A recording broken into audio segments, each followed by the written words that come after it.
We got the teams. It is the Houston SaberCats. It is actually, let me just make sure I look these up because I don't want to say them all wrong because I would sound like a dickhead if I do, because it be like that right now. It be like that right now. All right.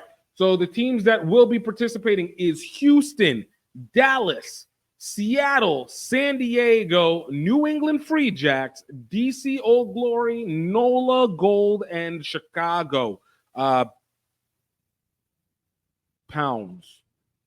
Chicago, another dog name. Anyways, but most importantly, we got 2 weeks until about 2.5 weeks until the August 4th championship games. And honestly, I think I remember whenever they first announced it, where it was like they're going to give 2 weeks of break between the end of the season and then the knockout rounds, and then another 2 weeks until the games itself on August 4th.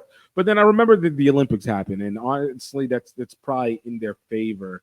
That they're going to be right smack dab in the middle. So no, they still suck at it. Still sucks a little bit, but at least the first round is going to be improved, and then the second round will be a clash between the the Olympics and MLR playoff games. But whatever. But that's not what I'm here to talk about. I'm here to talk about the championship game happening at Snapdragon Stadium, because I thought one of the biggest news that they brought was that they were going to be presenting DJ Marshmello onto the field. Now, if you guys don't know who DJ Marshmello is, I'm going to be honest with you, I didn't know either. But I'm also not a raver. I'm not really let me go out to an outdoor concert, jam it out like that. It's just not my dig.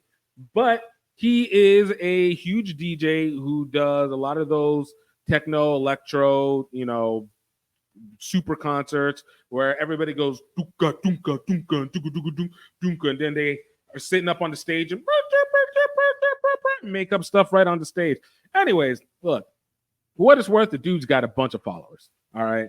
Dude's got a bunch of followers. Dude's got a huge fan base, has a huge following, which means that this was also an entailment that the MLR actually decided to invest in entertainment. Now, if you guys remember last year, MLR had the opportunity to bring in Shaq as a DJ for the championship game in Chicago, which I thought was great. Like, that's a really smart move.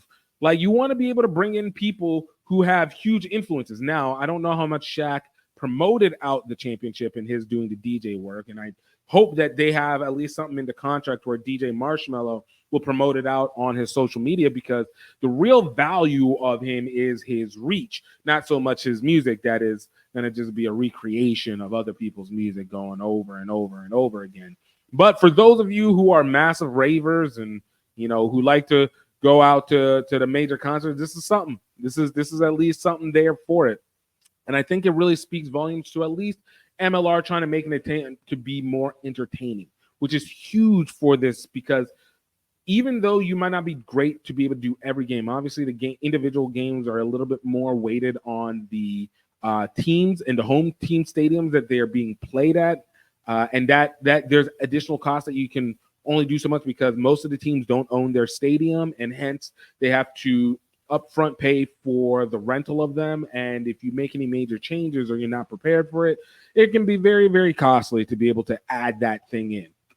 But your championship game, you're scheduling that at least a year in advance. All right. Now they're doing it a little bit more in advance. This is the opportunity where you bring in the most casual fans. The reason why the Super Bowl is so big is because it is the one game that everybody, whether you're a casual or whether you are a hardcore fan, can come together and watch it, because you have, for the casual, the least amount of thinking they have to do. And of course, the commercials have been a component of it, and the entertainment value has been an component of it. And it allows everybody to kind of come together and be able to, figure out what you want to do. Like, figure out, okay, this is who I root for, this isn't.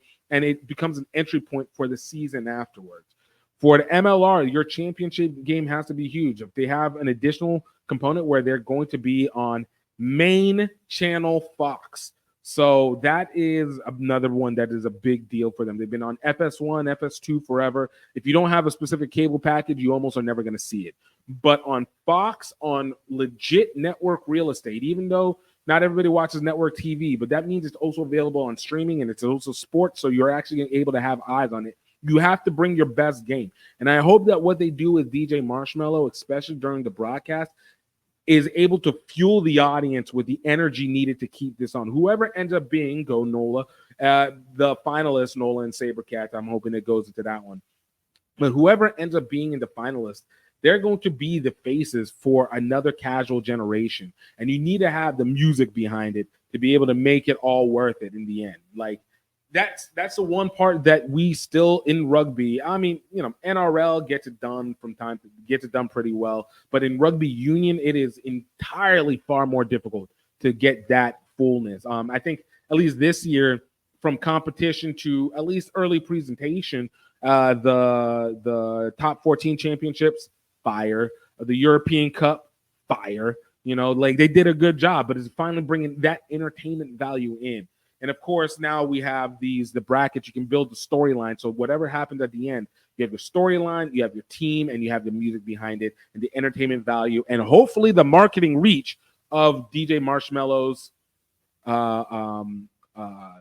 following is able to cultivate an audience that's strong for not just the MLR, but for Fox. Because this is one of those opportunities where if you don't get that, honestly, one on the Nielsen rating, which is somewhere around 100,000 people, if you don't get at least a one, like it's going to be very difficult for them to want to, put more rugby games on. Like you have to be able to garner that reach, and that's how that network deal will start to kick in. Like, the NBA just finalized their contract. There's still money on the table for live sports. You need it.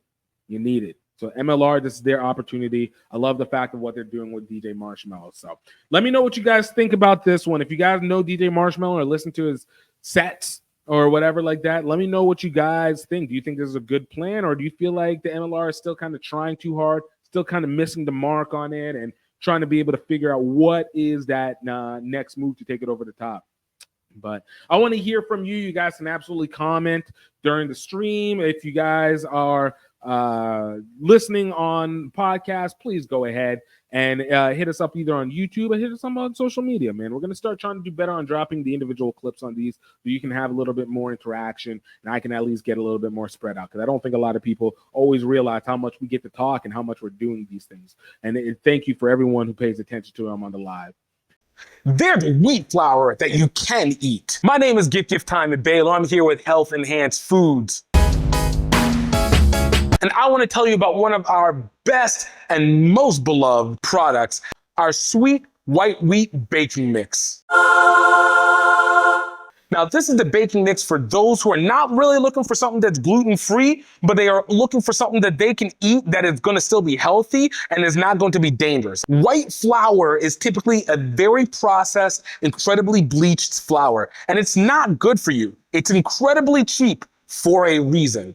Our sweet white wheat bread mix is whole grain, dairy-free, high in dietary fiber, free of additives, and is absolutely unprocessed and unrefined. With our sweet white wheat bread mix, you can feel like you're getting all the same rewards that you would get from poor white bread, but with all the nutritional value. You're able to still make your bread loaves or your cakes, your flat bread or your cookies, but you don't have to feel like you are going to be robbing yourself of good carbohydrates. You can get the sweet white wheat bread mix from healthenhancedfoods.com. Absolutely go impress your friends and family with the greatest bread while not making them feel like they have to be gluten-free at the same time. No dangers, full body pleasures. Go ahead and get yours today. Let's go.